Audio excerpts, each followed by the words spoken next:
like how they wanted my help, ask them if they wanted to talk about it, or if they wanted me to go with them to a doctor if that's what they're thinking, or just be there for them really.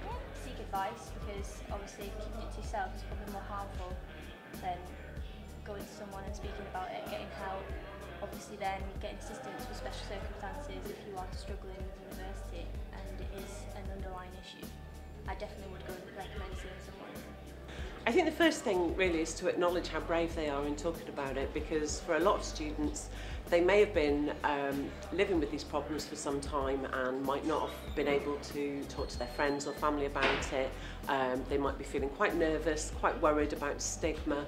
So the first thing really is to make sure that people feel safe and understood and listened to, and that they understand that you know, we operate strict confidentiality policies and that we're not going to tell anybody about their problems without their consent. Talk to someone who is close to you and don't be afraid to tell them exactly how you feel, because it's okay to feel like that. People do. I'm one of them.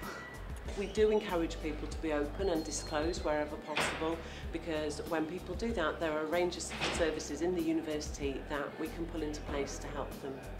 I treat any student exactly the same, whatever their disability or learning difference or mental health issue or medical condition, and we'd have a chat about how their issues are affecting their studies and how we can help them overcome those difficulties and help them to access their course and enjoy their time here.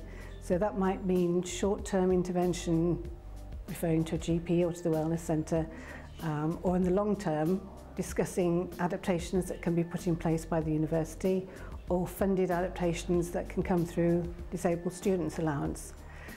So we discuss what's the best outcome for them, and then we can keep in contact to make sure that any procedures or support we put in place are being carried through. I tell them that they can come to me anytime, and I am a shoulder to cry on and an ear to listen. Speak to them and make sure they were aware that I was willing to help them in any way possible, and it's completely okay for them to come and speak to me. And I'd be flattered that they trusted me enough to come and speak to me about their issues, and I'd just try and support them. I wouldn't try. I don't think you can push them any which way, any direction. Probably just sit there and let them chat. Just do what they want. I think let them talking it out with someone is better than like kind of forcing them to try and do anything. Yeah. I'd make sure whatever they wanted to do, I was there to help. Well, I wouldn't ask them too much about it because I know it's a very personal thing, but I would let them know that I was there for them if they needed anything, like someone to talk to or someone to help them with, I don't know, everyday tasks if they were struggling, that kind of thing. Maybe say same here, because I have anxiety issues, and say, no, if you need anything, you know where I am, and then to give them a hug. At the university we want to create a very positive environment to ensure that we have a working environment at Aberystwyth University that's free from stigma for those staff who have mental health issues and then choose to disclose those issues. One of the ways we do that is to make sure that those staff who want to disclose they have a mental health issue, that we provide the support and the signposting for them to get the support they particularly need for their particular issue. And we have an employee assistance programme. The HR department can provide support and guidance.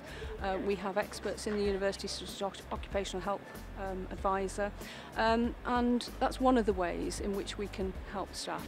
I'd let them know that I'm here for them. I don't feel any different about them after they've disclosed. But most importantly, I'd make sure that I didn't try and replicate any professional services they could access. So I'd make sure that they knew where to go, and I'd offer to go with them to the doctors if they wanted to do that. But I wouldn't try and give them any counselling or anything like that, because that can be quite dangerous sometimes.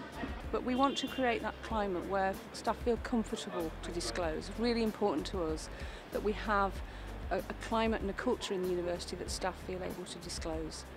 I would basically tell them that no matter what happens, they're still my friend of mine, they're still a good person. I would encourage them to look for any advice online or anything that can help them understand the condition or look for it So for example, if they had difficulties with maybe schizophrenia, I'd say, look, here's the information on it. I would try and help them get the necessary help, advise them with the union.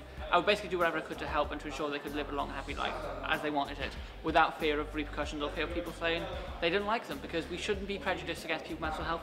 We should embrace them, we should accept them, we should just basically be good human beings.